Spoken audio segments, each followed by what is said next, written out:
Tata tulis karya ilmiah meliputi 1. Perwajahan atau sampul, 2. Sistematika perjenjangan tulisan, 3. Penggunaan kertas, 4. Penyetikan, 5. Jarak spasi. A. Perwajahan sampul karya tulis ilmiah. 1. Pewarnaan. Warna sampul karya tulis ilmiah biasanya polos seperti hitam, orange, kuning, ungu, abu-abu, dan lain-lain. Pilihan warna ditentukan oleh keputusan selingkung di mana penulis karya tulis ilmiah belajar dan bekerja biasanya sesuai dengan warna fakultas. 2. Penataan rumusan judul. Judul hal yang pertama kali dilihat dan dibaca oleh pembaca karya tulis ilmiah yang bersangkutan.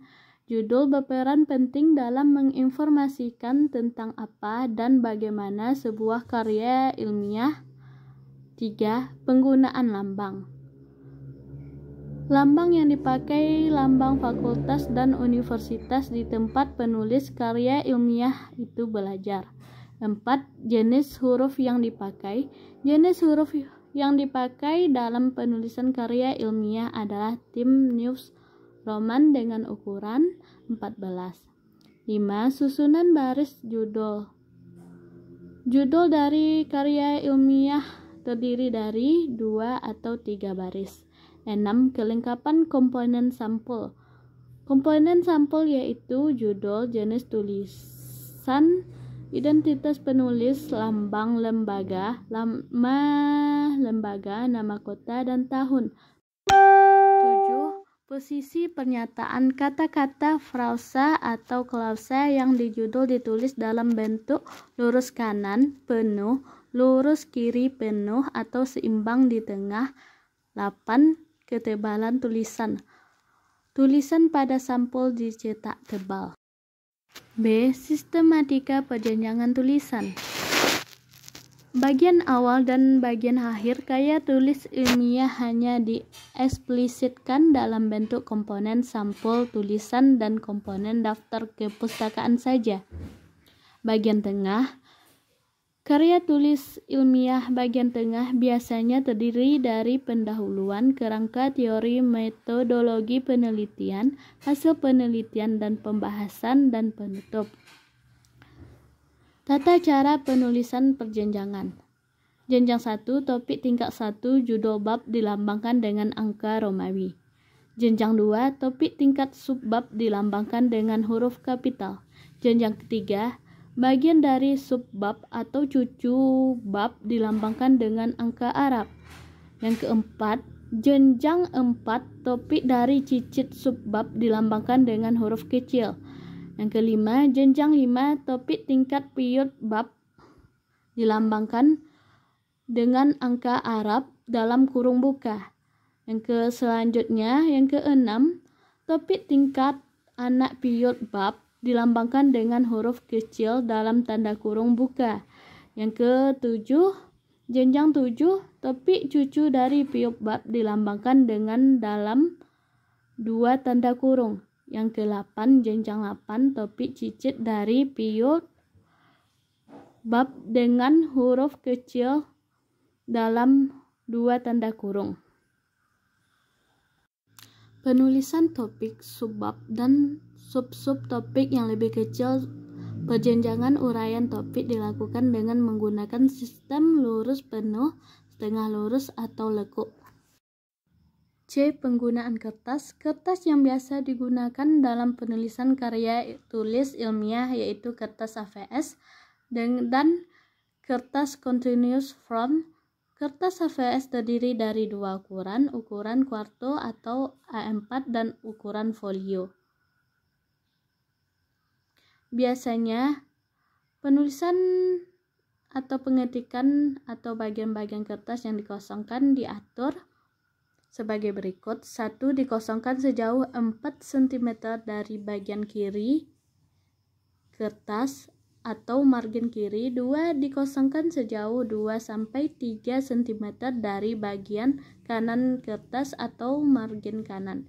3. Dikosongkan sejauh 3-4 cm dari bagian bawah kertas.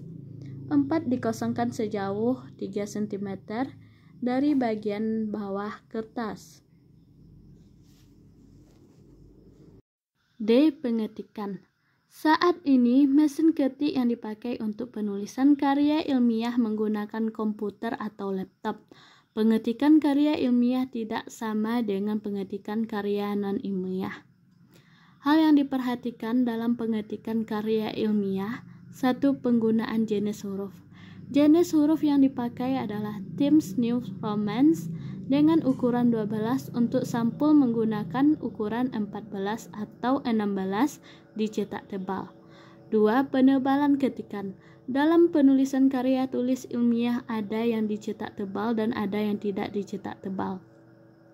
Cetak tebal biasanya dilakukan untuk penggunaan penulisan halaman judul, judul jenjang pertama, judul jenjang kedua dan seterusnya, judul tabel, judul daftar gambar, judul bagan, judul lampiran, dan bagian lain yang penulisannya dipersyaratkan dengan menggunakan cetak tebal.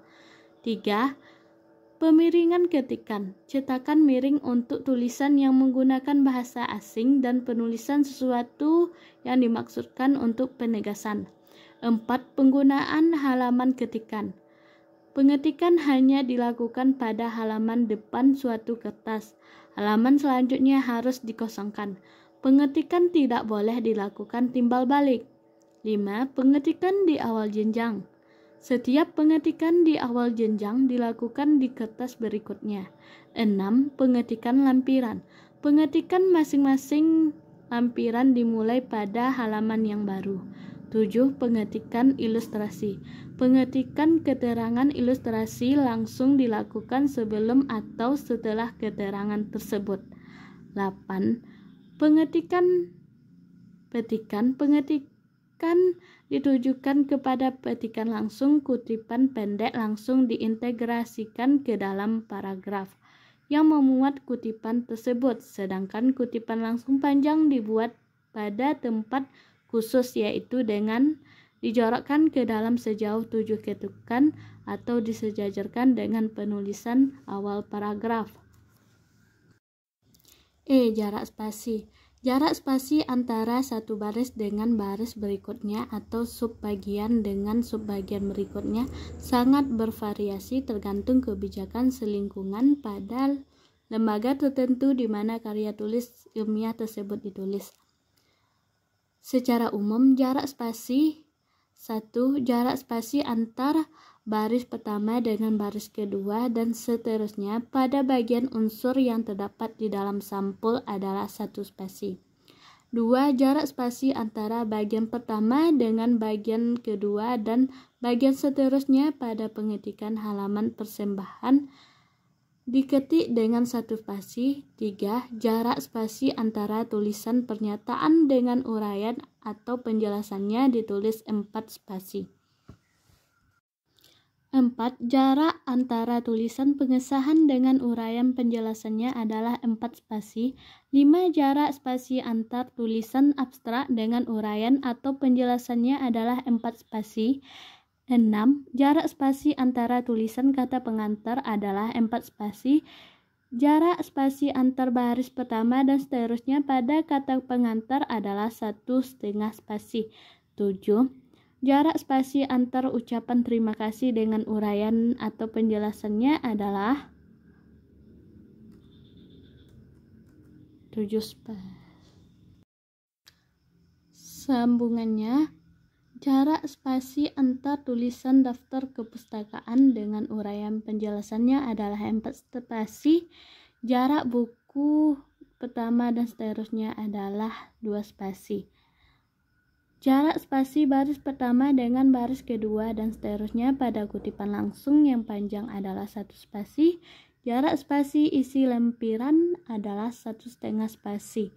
Jarak spasi pada keterangan tabel, bagan, dan keterangan lainnya adalah 1 spasi. Jarak antara nomor halaman dengan uraian sebelumnya adalah 2 spasi.